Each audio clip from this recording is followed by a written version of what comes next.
Hello friends, कैसे हैं आप? उम्मीद करती हूँ अच्छे ही होंगे। तो आज मैं आपको करवाने जा रही हूँ संविधान निर्माण के बारे में। संविधान का निर्माण कैसे हुआ, क्या क्या परिस्थितियाँ बनी और कैसे कैसे जो है हमारे संविधान ने किन किन देशों से क्या क्या लिया है। अगर आपको मेरी वीडियो पसंद आए तो चैनल को सब्सक्राइब करना, वीडियो को लाइक करना, बने रहिए चैनल के साथ। तो चलिए मेरी वीडियो की तरफ। तो अब हम पढ़ाने जा रहे हैं संविधान निर्माण के बारे में। सबसे पहले हम जान लेते हैं संविधान के विषय में।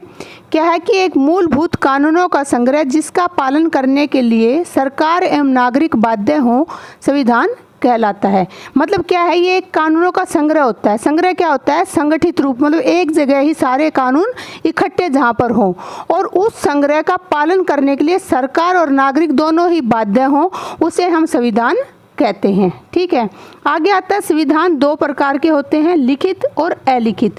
सबसे पहले जान लेते हैं लिखित संविधान के विषय में। किसी देश की व्यवस्था को नियमित रूप से संचालित करने के लिए नियमों और कानूनों का संग्रह होता है। मतलब किसी देश की जो व्यवस्था है उसको नियमित रूप से चलाने के लिए जो नियमों और कानूनों का लिखित संग्रह होता है, लिखे हुए जो कानून होते हैं उनको हम लिखित संविधान कहते हैं। सर्वप्रथम 1789 में हैमिल्टन द्वारा रचित अमेरिका का संविधान सबसे पहले कहाँ लिखा गया? ये अमेरिका में लिखा गया था। किसके द्वारा? हैमिल्टन के द्वारा। और कब? 1789 में। हैमिल्टन को जो है विश्व के संविधानों का जनक कहा जाता है, क्योंकि शुरुआत इसी ने की थी संविधान लिखने की। ठीक है, क्या है कि उदाहरण क्या है कि ब्रिटेन को छोड़कर सभी देश, मतलब ब्रिटेन में जो है अलिखित संविधान है, बाकी सभी देशों में क्या है? लिखित संविधान है। आगे आता है अलिखित संविधान किसे कहते हैं? ऐसे संविधान परिस्थितियों के अनुसार विकसित होते हैं। ये ऐसे नहीं है कि भाई एक ही बार में ऐसे संग्रह करके कानूनों और नियमों को लिख दिया, ऐसा नहीं है। ये जैसी जैसी परिस्थितियाँ होती जाती हैं वैसे वैसे नियम कानून बनते चले जाते हैं। मूल रूप से ये परंपराओं और रीति रिवाजों पर डिपेंड करते हैं। अलिखित संविधान का उदाहरण क्या है? ब्रिटेन। मैंने आपको ऊपर भी बताया है कि ब्रिटेन को छोड़कर सभी देशों में लिखित संविधान है। ठीक है, चाहे जापान है, इटली है, अमेरिका है, भारत है, सभी देशों में। और उनके अलावा एक खाली ब्रिटेन ऐसा देश है जहाँ पर अलिखित संविधान है। अब पढ़ लेते हैं हम भारत में संविधान। देखिए, सबसे पहले संविधान की जो मांग उठाई गई भारत में वो 1895 में उठाई गई थी। किसके द्वारा? बाल गंगाधर तिलक के द्वारा उठाई गई थी और उन्होंने एक स्वराज विधेयक के द्वारा यह मांग उठाई थी। उसके बाद 1934 में एम.एन. राय जो है उन्होंने औपचारिक रूप से संविधान सभा की मांग उठाई। औपचारिक रूप से मतलब कायदे कानूनों से जो है इस विधान सभा की मांग उठाई। उसके बाद क्रिप्स मिशन आता है 1942 में। द्वितीय विश्व युद्ध के बाद जो भारतीय हैं उनका पूर्ण सहयोग प्राप्त करने के लिए संविधान सभा का गठन किया। मतलब इन्होंने क्या किया कि द्वितीय विश्व युद्ध के बाद इन्हें पता लगा कि हमें भाई और भी लोगों की आवश्यकता हो सकती है आगे, तो उन्होंने क्या है कि भारतीयों का पूर्ण सहयोग प्राप्त करने के लिए एक संविधान सभा का गठन किया, जिसे महात्मा गांधी ने क्या कहा? पास्ट डेडेड चेक, कि ये तो जो है पहले का डेड हुआ चेक है, मतलब इसका कोई मतलब नहीं बनता। महात्मा गांधी ये कहना चाहते थे कि ये तो बेवकूफ़ बनाने वाली बात है, इसका कोई मतलब नहीं बनता। और जवाहरलाल नेहरू ने जो है इसको क्या कहा? दिवालिया बैंक का चेक। जो बैंक खुद ही दिवालिया है वो दूसरे के चेक का क्या भुगतान करेगा? तो जो है जवाहरलाल नेहरू जी ने इसे दिवालिया बैंक का चेक कहा। अब आता है कैबिनेट मिशन 1946। ठीक है, 42 में क्या था? क्रिप्स मिशन, और 1946 यानी कैबिनेट मिशन। ये कब आया भारत? 24 मार्च 1946 को आया। इसके 3 सदस्य थे।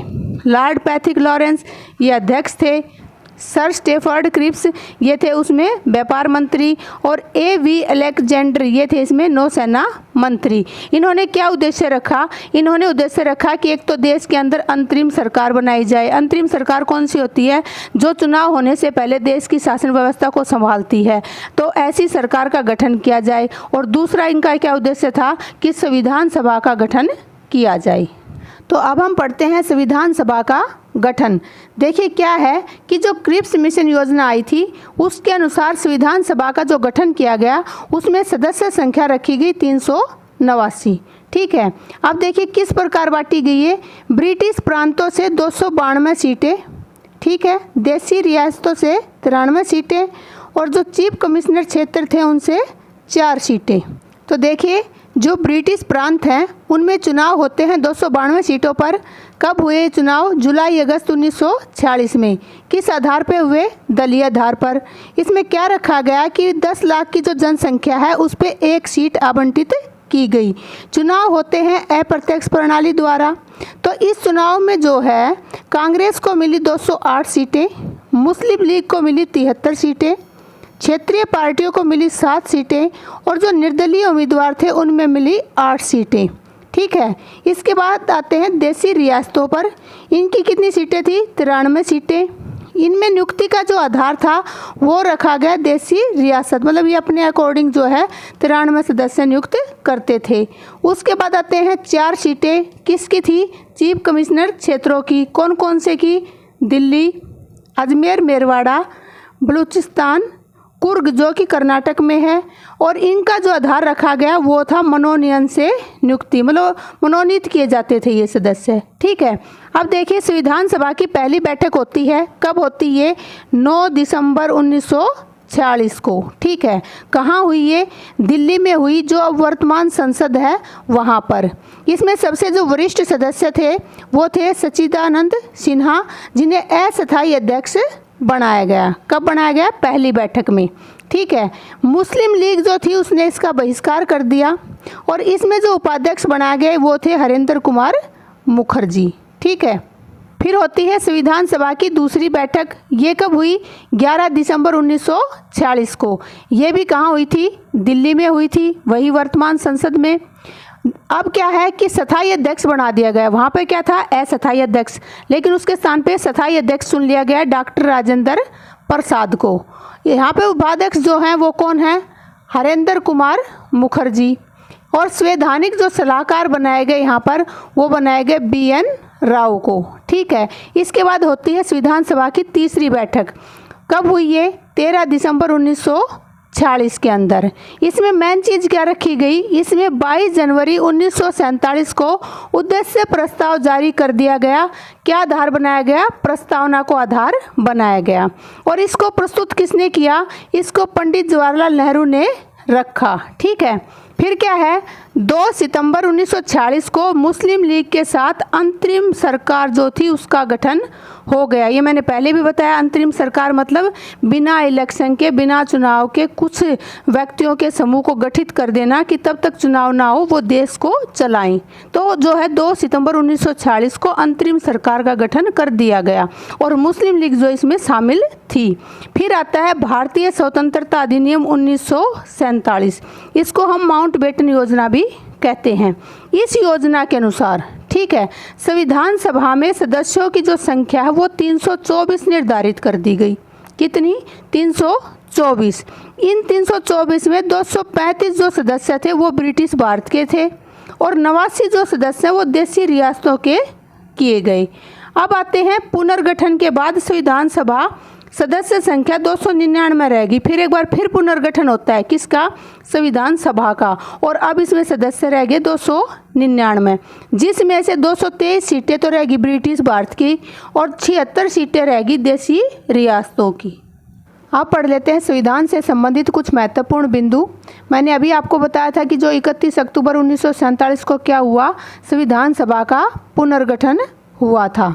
भारत विभाजन के बाद, भारत विभाजन हो ही गया था, आप सभी को पता है 14 अगस्त 1947 को भारत का विभाजन हो गया था। उसके बाद जो है पहली संविधान सभा की बैठक हुई। ये कब हुई? 31 अक्टूबर 1947। कब? विभाजन के बाद, ध्यान रखना, विभाजन के बाद। और अंतिम बैठक हुई इसकी 24 जनवरी 1950 को। ठीक है, संविधान सभा में कुल जो है 166 बैठक हुई। कितनी हुई? 166 बैठक हुई। संविधान जो है 2 वर्ष 11 महीने और 18 दिन में बना था। इसमें जो है संविधान निर्माताओं ने 60 देशों के जो संविधान है उनका अवलोकन किया था। ठीक है, क्या किया था? उनका अवलोकन किया था। कितने देशों? 60 देशों का।